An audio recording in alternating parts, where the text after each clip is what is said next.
Hello there and welcome to Zero XP. We are a show that celebrates the fandom of video games with a focus on one game series in particular, Fable.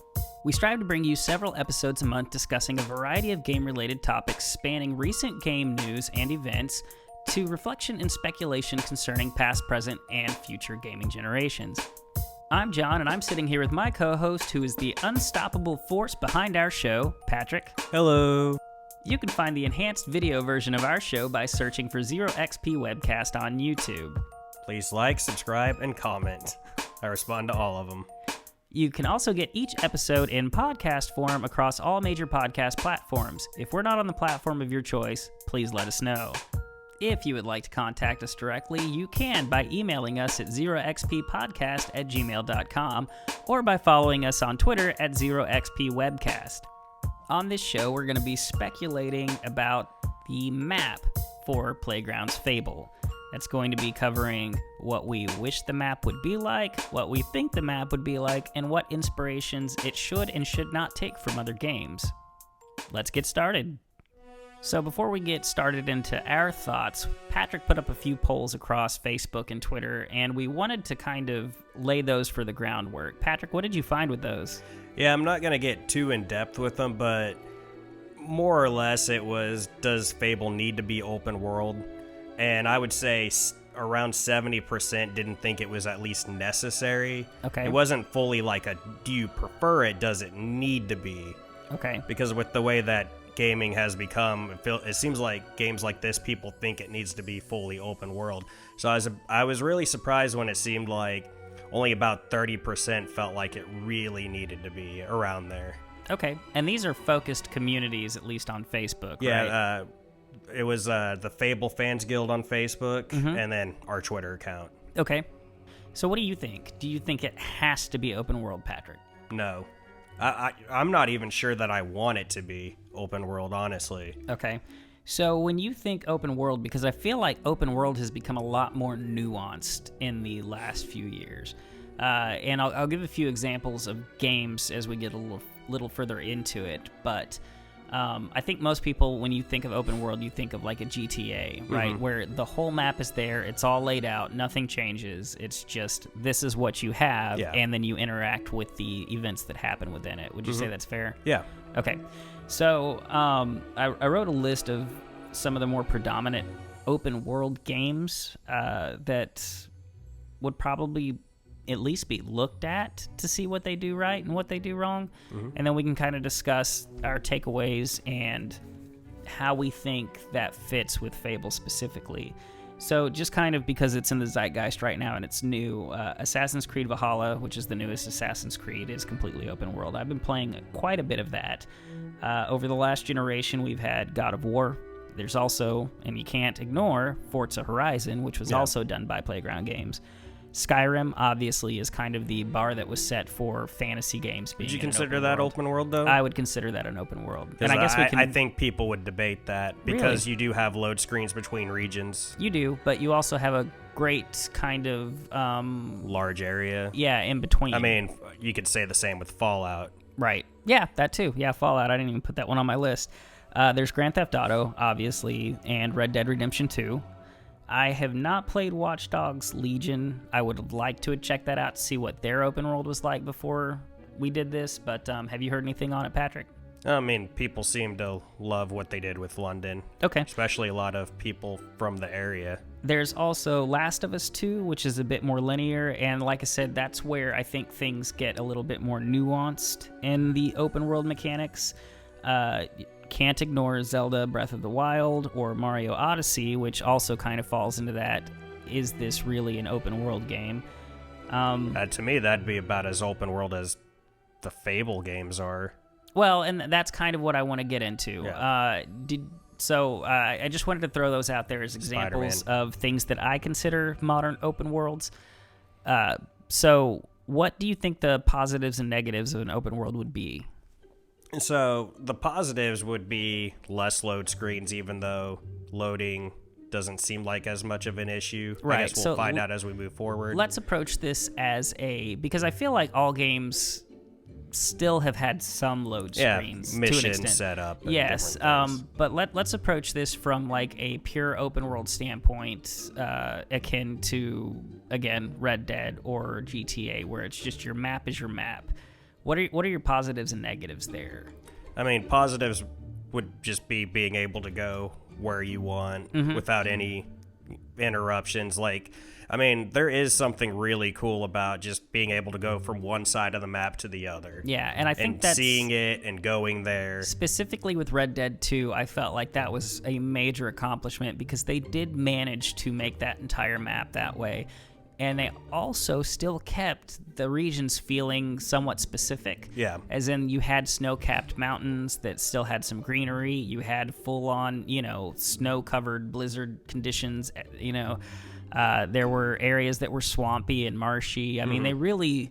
That is... Maybe... I don't think it was as well received as a lot of people thought it was going to be. But when you get down to the droves of that game, they really accomplished something special with their map. That's my top open world game, so you're not going to hear any argument with me. Okay. And the map is just amazing. So, how do you think that would work with a game like Playground's Fable? See, that's the hard part. I mean, I can see where it could, but at the same time, you never really try to get something to do what Rockstar is able to do. I feel like that's kind of an unfair thing. Mm-hmm. Well, I mean, you've got to think, though. It's been 2 years since Red Dead 2, and they were working with older hardware specs. I mean, Playground does also have a lot more at their fingertips. But Rockstar has 1,000 developers. That's true, too. I'm just saying, so if you could do that scale... is there anything that you fear you would lose from Fable? Is there anything that you would gain for Fable? If you could do that scale, no. Because to me, that game, some of the things that I think Fable needs to have, they had it. Because what I fear, if it goes open world, it loses, even though Fable's never going to be like a Grand Theft Auto where you have a ton of buildings. You do see where these open world games, there's usually are, like in the case of like Skyrim or something, or any Bethesda game, there's load screens getting into buildings. And that's actually one of the reasons why Fable 2, when they were building the engine, they built it the way it was, because at one point they were gonna go open world, but they could have more NPCs and make it where you could go into every building without having load screens, so you just load in the town. Right. And I don't know that that's an issue now, but it is something to consider. Okay. So I go back and forth because I'm with you as far as open world games go. I kind of straddle. I really enjoyed Assassin's Creed Odyssey. I also am currently enjoying Assassin's Creed Valhalla. Because they've turned those games essentially into time period RPGs. And Red Dead is also, in my top tier. Like, I don't know that I could choose between the two if I had to.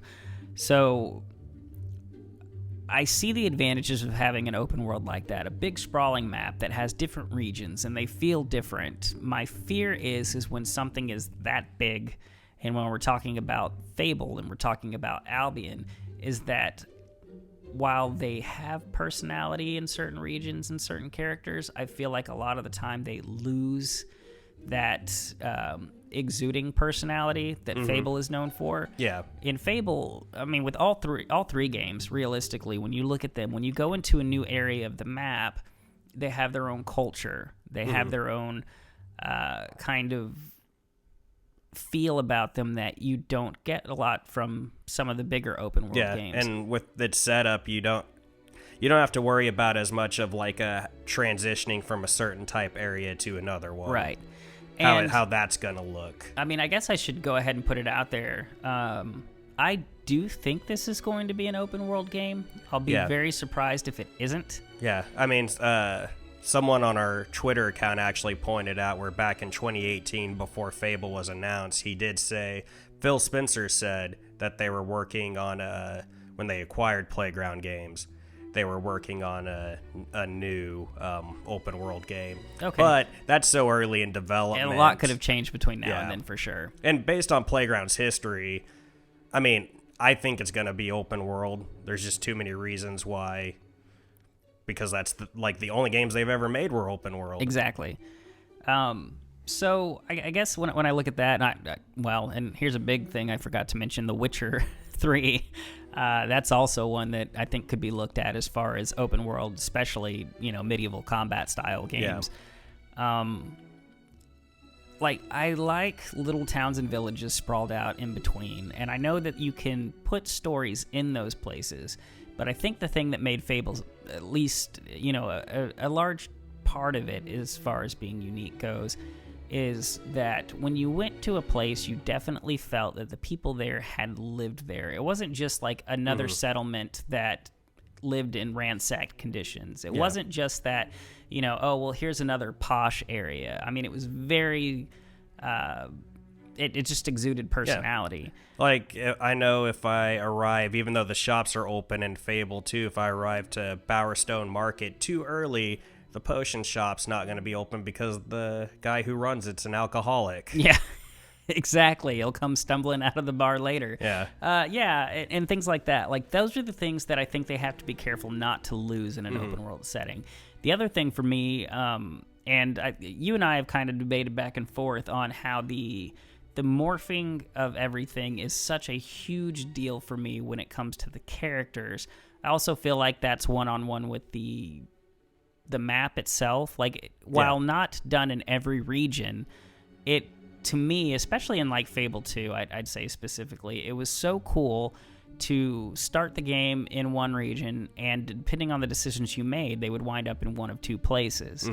So to me, that's a bit synonymous with Fable 2, because realistically, in a lot of ways, it's unique to their games. You're not just changing a shack that burnt down. Yeah. You're changing an entire region and how it was affected by the things that you did.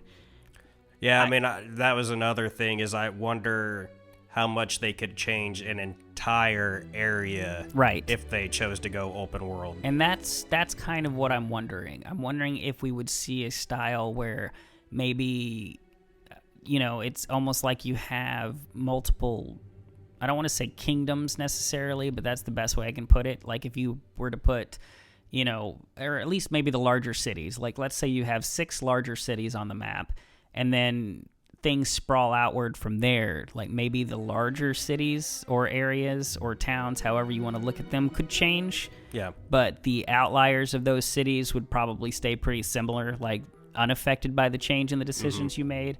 I feel like that's something that could probably be done with the hardware that we have available now. Yeah, that's something if Fable lost, I'd be devastated if the regions didn't change or they were just minor tweaks. Right. I think in Saints Row 3, the plane crash would show up in the city, and there were different things that would happen in the game, and they would change. There was a zombie section, and that looked a little bit different afterwards. So there is, and that's an older game, but there are some signs that it is possible. But I just wonder how much you could, like you were saying, how much you could affect an entire region. Right. Like, I would rather the game not be fully open world than lose that. Right. Well, and that's where I think that if you had your major hub cities change and show the effects, I think that could work well enough being stitched together with the other regions to where, because events like that happen where an isolated incident affects one city, and then as you get further away from it, the effects are obviously less because they're further from the focus point. So I feel like it could be done in a way that would make sense. Like, the closer you travel into a city, like maybe you see that things had been scorched or something along those lines. Or maybe you get closer and the buildings start earlier in the region because people have been building and the city's expanding, things like that. It's really hard to say. This episode is pure speculation because we really don't have anything to go on at this point. No. But I don't know. It's such a unique thing, and it's such a fun thing for me to kind of let my mind wander with, because the thing that Fable has done so well, and I mean, you can argue the quality of the games, depending on where your heart lies with them, as well as the technical boundaries at the time and things like that. But to me, the one thing that Fable always nailed was it had its own personality. And that was the personality of Albion as a whole, the personality of the characters and the inhabitants of Albion. But again, even the maps themselves lent themselves to, you knew where you were, you felt things from them. Yeah, and I mean, largely the personality of the studio. Yep. Oh, yeah, for sure. Absolutely. Fable could not have been Fable without the unique and wonderful people who made it at Lionhead. And I just hope that some of that can still kind of continue and be infused with the Playgrounds Fable. The other example I wanted to bring up is, and I don't know if you played it, I know you bought it, but I got a feeling it's one of your back catalog games. Did you play the last God of War game, 2018's God of War? No, I haven't gotten to it yet. Okay, first of all, you should. You're doing a disservice to yourself not playing it. Shame. Yeah, shame. But it really... not going on a tangent, I had never been the biggest God of War fan. Like, to me, it was kind of, action movie-esque. The story was okay, but really you were just kind of chopping your way through things. They really took a different approach with the last one, which it was very, very heavily dripping with story, and the characters were very deep, and you felt them, and it felt emotional. It was a very special game. But the map with God of War, I think... if they wanted to, is probably the closest, I would say, to what Fable could be if they wanted to continue in the style that was set before it, in the way that with God of War, you had these open sections like you did with the original Fable series, and then instead of having loading screens, you could either walk or you could take a boat to each section. So there wasn't the loading that you would get. Yeah. It was still all one, fluid world, but it was just that the in-between stages were a little bit smaller, and they connected you to larger regions that were completely open. So in theory, you could walk from one side of the map to the other, yes, but they were very segmented, leading you to feel kind of almost like if you were to look at Ocarina of Time for Zelda, how Zelda was, you had your hub world in the middle with Hyrule Field, and then you would go off into the different sections of the map to get your different places. But this, in particular with God of War, was seamless. There wasn't the loading, there wasn't the running off into the distance and then showing you running in from the distance into the new area. And I think that could work for Fable, and still keep everything that came before it as far as personality goes, and give you the ability to change the maps later on, because you would literally just be loading in a different map in that area. Because what they would do was they were using, and again, the technology at the time was less than what we have now, they were using those transition periods while you were in a boat, while you were walking from one area to another, to load in those assets. Yeah. So I mean, there's tricks there and things that they could do in the background to make those changes. So that being fleshed out, I mean, off the top of your head, and I know I'm throwing this at you on the fly, what would you rather have? What do you think personally you would rather have? Something along the lines of that God of War style / kind of a Fable being a precursor in some aspects? Or would you rather have an open world that could still shift and change if they have the ability to do that? I mean, of course I'd rather have the open world that could shift and change if they have the ability to do that. Okay. But I mean, that's why it's such a tough question, really, like what I'd prefer. I mean, really, I just prefer quality. Like if you're telling me you're going to lose any quality, then I don't want it to be open world. Okay. Just big areas. I mean, I still want them to be large on scale, or even Skyrim, Fallout-esque, where you have your big area and then it connects to everything else, would be perfectly fine with me. But yeah, open world is not a big deal to me. Okay. Yeah, I mean, I kind of, it's the thing that I said at the beginning of this episode, which was it's such a nuanced question to look at. Instinctively, when I hear like, oh, is the game going to be open world, or is it going to be, fairly linear? I'm like, well, I want open world, because you like the idea of living in that space, of kind of role-playing yourself in that, you know, I know the map, I know how to get places, I know these different cultures and cities and things. But it's like you said, if an open world, I definitively think that you risk losing more personality in an open world because it's not as isolated. You can't control every aspect of that region because it's open. Yeah. You know, I mean, there might be big blank places in between that look so generic it all feels like one place if you're not careful. Yeah.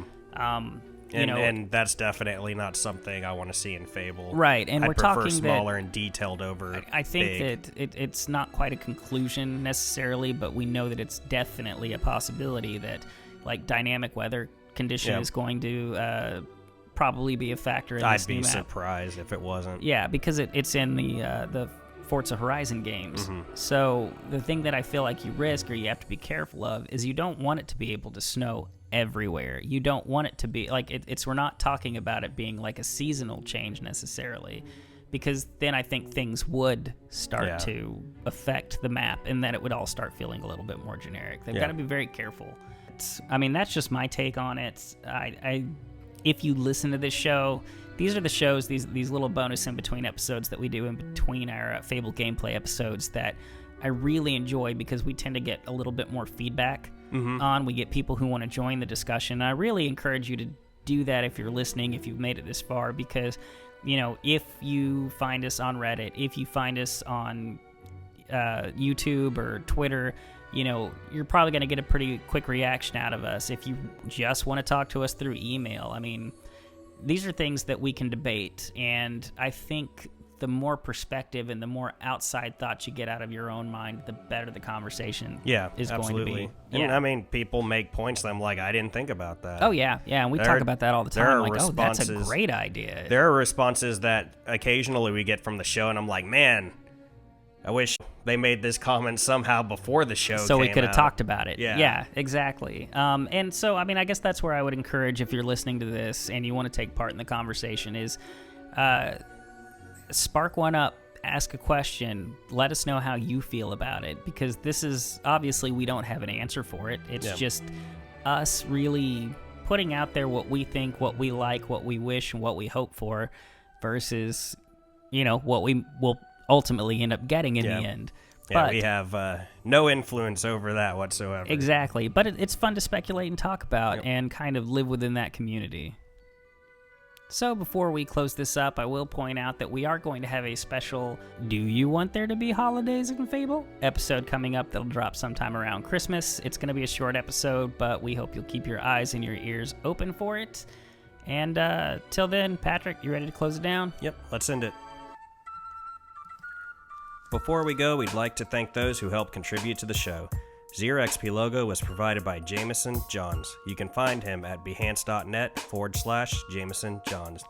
Zero XP theme music provided by Odd Reference. You can find him at facebook.com/odd.reference. Additional music was created by Russ Shaw.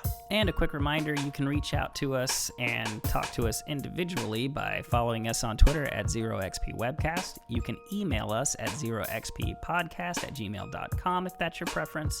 You can find us across all major podcast platforms by looking for 0xp Podcast. If we are not on the podcast that you prefer, please let us know. And for our best show, look for our enhanced video edition that we'll publish on YouTube at 0xp Webcast. Please like, subscribe, and comment. Using these features lets YouTube know that Fable fans love our content and help other Fable fans find us. And before we go, we always like to give thanks to those who have inspired us to do this show. Thank you, Dean. Thank you, Ted. Thank you, Damien. Thank you, Mike. And thank you, Charlie. And until next time, just stay safe out there. Bye-bye. Bye-bye-bye. Bye-bye.